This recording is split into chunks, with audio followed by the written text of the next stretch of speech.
ಮಡದಿ ನನ್ನವರು, ಮಕ್ಕಳು ನನ್ನವರು, ಎಷ್ಟು ಹೋರಾಟ ಮಾಡ್ತಾನೆ ಮನುಷ್ಯ. ಒಬ್ಬರ ಹೋಗುವಾಗ ಹೆಂಡತಿ ಹೋಗ್ಯಾಳನು, ಇದ್ದಾಗ ಎಷ್ಟು ಪ್ರೀತಿ, ನನ್ನ ಗಂಡ ಬರಲಿಲ್ಲ ಅಂದ್ರೆ ಇನ್ನೂ ಬಂದೇ ಇಲ್ಲ, ಊಟ ಸಹಿತ ಮಾಡೋದಿಲ್ಲ. ಹಿಂದಕ್ಕಿನ ಕಾಲದಾಗ, ಈಗ ಅವ ಬರೋದಕ್ಕಿಂತ ಮೊದಲ ಉಂಡು ಕುಂತಿರ್ತಾರೆ.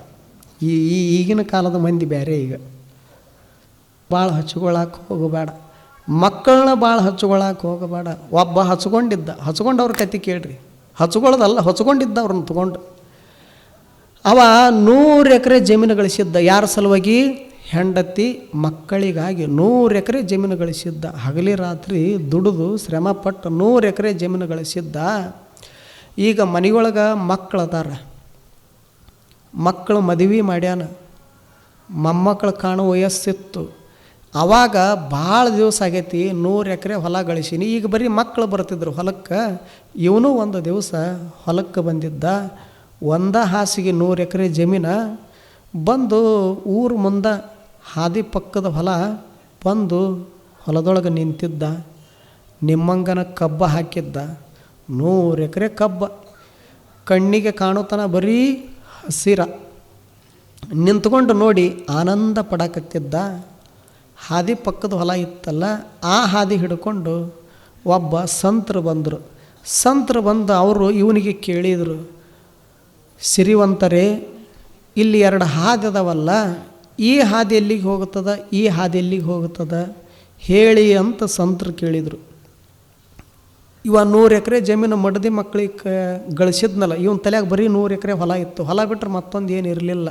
ಮಡದಿ ಮಕ್ಕಳು ಹೊಲ ಮನೆ ಇವ 4 ತುಂಬಿಕೊಂಡಿದ್ದ.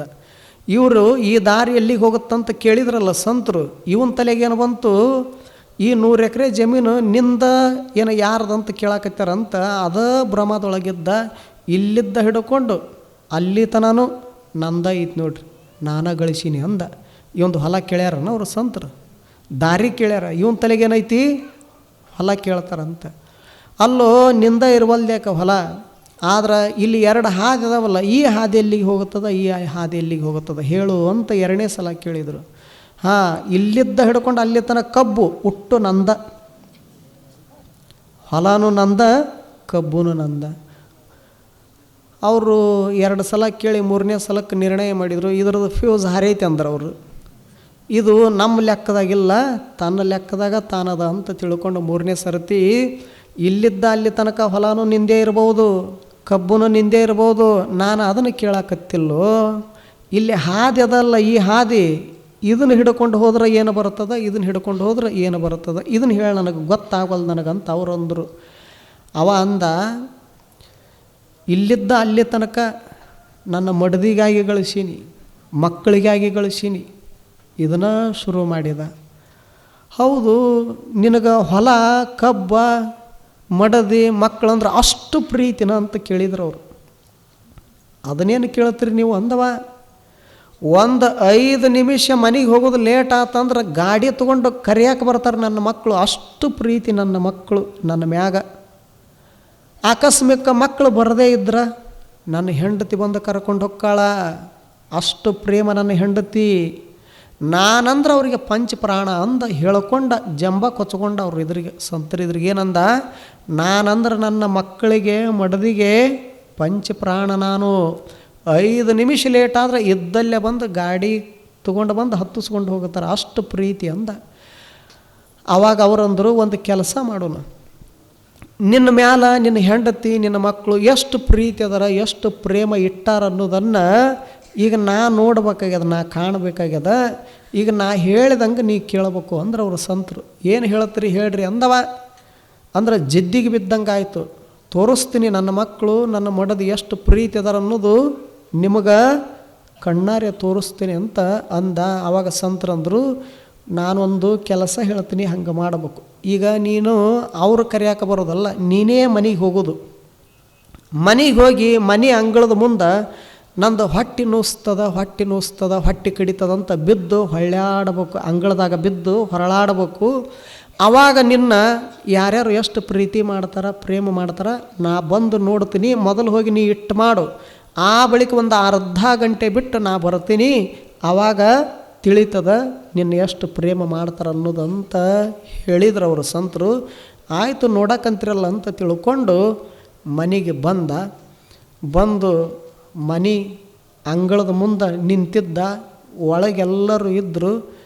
ತತ್ತ ಕ್ಷಣದೊಳಗೆ ಕೆಳಗೆ ಬಿದ್ದವನ, ನಂದು ಹೊಟ್ಟೆ ಕಡಿತದ, ಹೊಟ್ಟೆ ನೋಯ್ತದ, ನಾ ಸಾಯ್ತೀನಿ, ನನಗೆ ಕಾಪಾಡ್ರಿ ಅಂತ ದುಃಖ ಪಡಕತ್ತಿದ್ದ. ಒಳಗಿದ್ದ ಬಂದರು ಎಲ್ಲರೂ, ಮಕ್ಕಳು ಬಂದರು, ಹೆಂಡತಿ ಬಂದರು, ತಂದೆ ತಾಯಿ ಬಂದರು. ಏನಾಯಿತು ಅಂತ ತಿಳ್ಕೊಂಡು ಅಂಗೈ ಒಳಗಿನ ಲಿಂಗದಂಗೆ ಎತ್ಕೊಂಡು ಹೋಗಿ ಮಂಚದ ಮ್ಯಾಲ ಮಲಗಿಸಿದ್ರು. ಒಳಗೆ ನೀರು ಕೊಟ್ಟರು, ಹಾಲು ಕೊಟ್ಟರು, ಏನೆಲ್ಲ ಆರೈಕೆ ಮಾಡಿದರು. ಇವ ಏನಂತಿದ್ದ, ನೀರು ಕುಡಿದ್ರೂ ನಂದು ಹೊಟ್ಟೆ ಕಡಿತೈತಿ ಅಂತ ಅಂತಿದ್ದ. ಹಾಲು ಕೊಟ್ಟರು ಹೊಟ್ಟೆ ಕಡಿತೈತಿ ಅನ್ನೋದು ಬಿಡಲಿಲ್ಲ. ಕೊನೆಗೆ ಅವರು ಏನು ಮಾಡಿದರು, ಡಾಕ್ಟ್ರನ್ನ ಕರೆಸಿ ನಮಗಾಗಿ 100 ಎಕರೆ ಜಮೀನು ಗಳಿಸ್ಯಾನ ನಮ್ಮ ತಂದೆ. ಹೇಗಾದರೂ ಮಾಡಿ 10 ಎಕರೆ ಜಮೀನು ಹೋಗಲ್ದ್ಯಾಕ, ಆದ್ರೆ ನಮ್ಮ ತಂದಿನ ಬದುಕಿಸ್ರಿ ಅಂತ ವೈದ್ಯರಿಗೆ ಹೇಳಿದರು. ಮತ್ತು ಇವಂಗೆ ಕರೆ ಬಂದಿಲ್ಲಲ್ಲ ಹೊಟ್ಟೆ ನೋವು, ಇವರು ಹೇಳ್ಯಾರ ಪರೀಕ್ಷೆ ಮಾಡಕ್ಕಂತ ಹೇಳ್ಯಾರ. ಇವ ಯಾವ ಡಾಕ್ಟ್ರ್ ಬಂದು ಚೆಕ್ ಮಾಡಿದ್ರು ಕಡಿತೈತಿ ಅನ್ನೋದು ಬಿಡವಲ್ಲ, ನೋಯ್ತೈತಿ ಅನ್ನೋದು ಬಿಡವಲ್ಲ. ಅವರು ನಮ್ಮ ಕಡೆಯಿಂದ ಇದು ಆಗಲಾರದಂತ ಬಂದವರು ಹೊಳ್ಳಿ ಹೋಗಿಬಿಟ್ರು ಡಾಕ್ಟ್ರು. ಇವ ಕಡಿತೈತಿ ಅನ್ಕೋತ ಮಂಚದ ಮ್ಯಾಗ ಹೊರಳಾಡ್ತಿದ್ದ. ಅರ್ಧ ಗಂಟೆ ಆಯಿತು. ಆದ ಬಳಿಕ ಇವರು ಸಂತರು ಬಂದರು ಮನೆಗೆ. ಬಂದ ಕೂಡಲೇ ಮನೆ ಮಂದೆಲ್ಲ ಇವ್ರ ಕಾಲಿಗೆ ನಮಸ್ಕಾರ ಮಾಡಿದರು. ಗುರುಗಳೇ, ಸಂತರೇ, ನಮ್ಮ ತಂದೆಗೆ ಹಿಂಗಾಗೈತೆ ಅಂತ ಮಕ್ಕಳು, ನನ್ನ ಗಂಡಗೆ ಹಿಂಗಾಗೈತೆ ಅಂತ ಮಡದಿ, ನಮ್ಮ ಮಗನಿಗೆ ಹಿಂಗಾಗೈತೆ ಅಂತ ತಂದೆ ತಾಯಿ ಎಲ್ಲರೂ ದುಃಖ ಪಡಕತ್ತಿದ್ರು. ಡಾಕ್ಟ್ರು ಬಂದು ಹೋದರು. ಉಳ್ಸೋಕ್ಕಾಗೋದಿಲ್ಲ ಅಂದ್ರೆ ನೀವರ ಉಳಿಸಿ ಪುಣ್ಯ ಕಟ್ಕೋರಿ ನಮಗೆ ಅಂತ ತಿಳ್ಕೊಂಡು ಈ ಸಂತರ ಕಾಲಿಗೆ ಬಿದ್ದು ಬೇಡ್ಕೊಂಡ್ರು. ಆವಾಗ ಸಂತರು ಹೇಳಿದರು, ಇವ ಬದುಕೋದಿಲ್ಲ, ಸಾಯ್ತಾನಂತ ಡಾಕ್ಟ್ರ್ ಹೇಳಿ ಹೋಗ್ಯಾರಿಲ್ಲ. ಈಗ ನಾ ಬದುಕಿಸ್ತೀನಿ, ಆದ್ರೆ ನಾ ಹೇಳಿದಂಗೆ ನೀವು ಕೇಳಬೇಕು ಅಂದ್ರೆ ಅವ್ರು ಸಂತರು. ಏನು ಹೇಳ್ತೀರಿ ಹೇಳ್ರಿ ಅಂದರು. ಆವಾಗ ಇವ ಏನು ಹೊಟ್ಟೆ ಕಡಿತೈತಿ ಅಂದಿದ್ನಲ್ಲ, ಇವರು ತಂದೆ ತಾಯಿ ಕರೆದ್ರು. ಈಗ ನಿಮ್ಮ ಮಗ ಉಳಿಬೇಕಾಗಿತ್ತು, ಬದುಕಬೇಕಾಗಿತ್ತಂದ್ರೆ ನೀವು ಸಾಯ್ಬೇಕಂದ. ಯಾರಿಗೆ? ತಂದೆ ತಾಯಿಗೆ. ಅವರು ತಂದೆ ತಾಯಿ ಅಂದರು, ಅವನಿಗೆ ಆಯುಷ್ಯ ತುಂಬಿತ್ತಂದ್ರೆ ಅವ ಹೋಗಲ್ನಕ, ನಾವಿನ್ನೂ ಮೊಮ್ಮಕ್ಕಳದು ಲಗ್ನ ಮಾಡ್ಬೇಕು, ಮರಿ ಮೊಮ್ಮಕ್ಕಳು ಕಾಣ್ಬೇಕು, ಅವನ ಪಾಲಿಂದ ಅವನೇ ಅನುಭವಿಸ್ಬೇಕಂದ್ರೆ ಯಾರು? ತಂದೆ ತಾಯಿ. ಇವಂಗೆ ಹೆಂಗಾಗಿರಬೇಡ, ಇವಂಗೆ ಮನ್ಸದ ಮ್ಯಾಗ ಮಲ್ಕೊಂಡ, ಇದು ತಪ್ಪು ತಂದವ. ನಾ ತಿಳ್ಕೊಂಡಿದ್ದ ಬೇರೆ, ಇದು ಆಗೋದ ಬೇರೆ ಐತಂದ. ಆವಾಗ ನಮಗೆ ಪ್ರಾಣ ಕೊಡೋಕ್ಕಾಗೋದಿಲ್ಲ ಅಂದರು ತಂದೆ ತಾಯಿನ. ಹಾಗಾದ್ರೆ ನೀವು ಸರಿ ಅಂದ. ಮುಂದೆ ಮಡದಿ ಪಂಚಪ್ರಾಣ ನಾನಂದ್ರೆ ಅಂದಿದ್ನಲ್ಲ, ಹೆಂಡತಿ ಕರೆದ್ರೆ ಅವರು ಸಂತರು, ನೋಡವ ಮುತ್ತೈದೆ ಆಗಿ ಸಾಯ್ಬೇಕು, ಅದಕ್ಕೆ ಅವನಕ್ಕಿಂತ ಮೊದಲ ನೀನು ಪ್ರಾಣ ಕೊಟ್ಟೆ ಅಂದ್ರೆ ನಿನ್ನ ಗಂಡ ಉಳಿತಾನಂತ ಹೆಣ್ಮಗಳಿಗೆ ಹೇಳಿದರು. ಹೆಣ್ಮಗಳಂದ್ಲು, ಇನ್ನೂ ಮೊಮ್ಮಕ್ಕಳು ಕಾಣಬೇಕು, ಇನ್ನೂ ಏನೂ ಆಗಿಲ್ಲ ಹೋಗಿಲ್ಲ, ಇನ್ನೂ ಭಾಳ ಕನಸು ಕಟ್ಕೊಂಡಿನಿ, ಮತ್ತು ಅವಂಗೂ ತುಂಬಿ ಬಂದ್ರೆ ಅವನ ಹೋಗ್ಬೇಕು, ಅವನ ಬದಲಿ ನಾ ಯಾಕೆ ಹೋಗಲಿ ಅಂದ್ಲು ಹೆಂಡತಿ. ಪಂಚಪ್ರಾಣ ಮತ್ತು ಹೆಚ್ಚಾತ್ ಕರೆವಂದ್ರೆ ಕಡಿಯಕತ್ತಿ. ಒಳಗೆ ಮೊದಲು ಸುಮ್ಮ ಕಡಿತಿತ್ತು, ಈಗ ಬರೋಬ್ಬರಿ ಕಡಿಯಕತ್ತಿ. ಯಾಕೆ? ಯಾರು ಪ್ರಾಣ ಅಂತ ತಿಳ್ಕೊಂಡಿದ್ರೆ ಅವ್ರು ಹೇಳಕತ್ತಾರ ಏನೋ ಹೋದ್ರೆ ಹೋಗಲ್ಯಾಕಂತ ಹೇಳ್ಯಾರ. ಜಗತ್ತಿನೊಳಗೆ ಒಂದು ಗಾದಿ ಮಾತೈತಿ, ತಂದೆ ಸತ್ತ ತಾಯಿ ಇರಲಿ ಅಂದಾರ, ಅದಕ್ಕೆ ಅವ ಹೋದ್ರೆ ಹೋಗಲ್ಯಾಕ, ನಾ ಯಾಕೆ ಹೋಗಲಿ ಅಂದ್ಲು ಯಾರು? ಹೆಂಡತಿ. ಆವಾಗ ಮಕ್ಕಳು ಕರೆದ. ಯಾರಿಗಾಗಿ ಹಗಲ ರಾತ್ರಿ ದುಡ್ದು ಗಳಿಸಿದ್ನಲ್ಲ, ಮಕ್ಕಳು ಕರೆದ್ರು ಸಂತರು. ನೋಡೋ, ನಿಮ್ಮ ತಂದೆ ನಿಮಗಾಗಿ ಇಷ್ಟು ಶ್ರಮ ಪಟ್ಟನ, ಕಷ್ಟಪಟ್ಟನ, 100 ಎಕರೆ ಜಮೀನು ಗಳಿಸ್ಯಾನ, ನೀವು 4 ಮಂದಿ ಇದ್ದೀರಿ ಮಕ್ಕಳು, ಒಬ್ಬನರ ಬಂದು ನಿಮ್ಮ ತಂದೆ ಬದಲ ಪ್ರಾಣ ಕೊಡ್ತೀರೇನು? ನೀವು ಪ್ರಾಣ ಕಳ್ಕೊಂಡ್ರೆ ನಿಮ್ಮ ತಂದೆ ಪ್ರಾಣ ಉಳಿತೈತಿ ಅಂತ ಸಂತರು ಹೇಳಿದರು. ಅವ್ರಂದರು,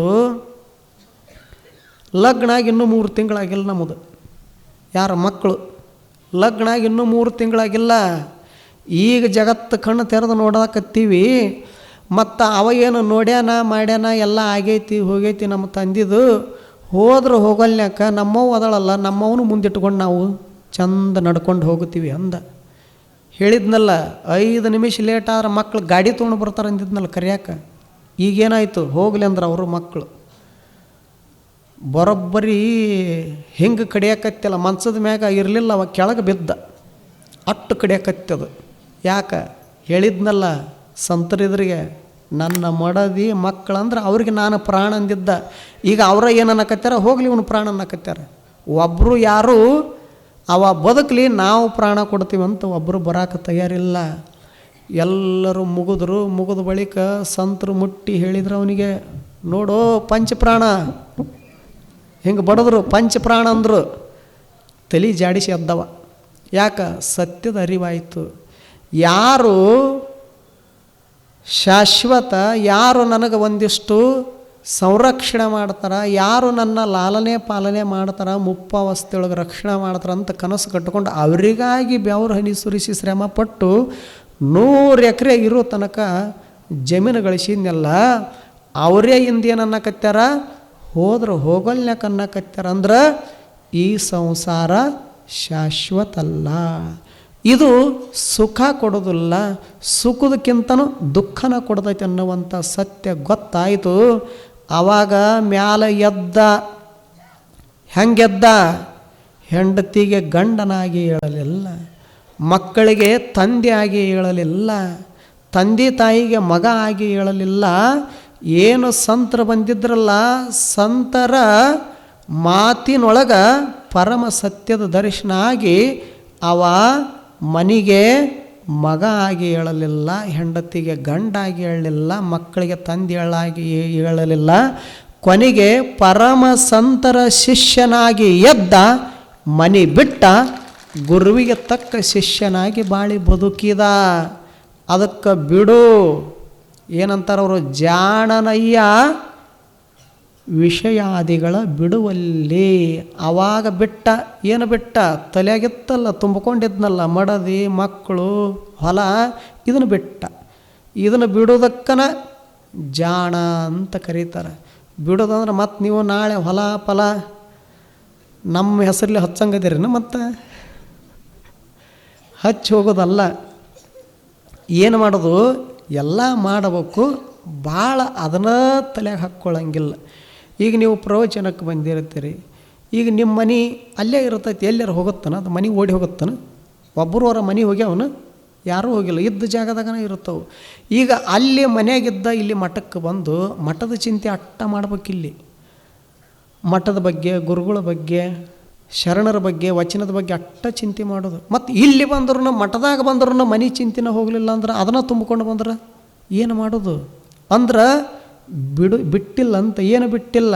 ವಿಷಯಾದಿಗಳು ನಿಮ್ಮನ್ನು ಬಿಟ್ಟಿಲ್ಲ, ನೀವು ಬಿಡೋದಲ್ಲ, ಅವ ನಿಮ್ಮನ್ನು ಬಿಟ್ಟಿಲ್ಲ ಅಂತ. ಅದಕ್ಕೆ ಭಾಳ ತಲೆಯಾಗ ತುಂಬಿಕೋಬಾರದು.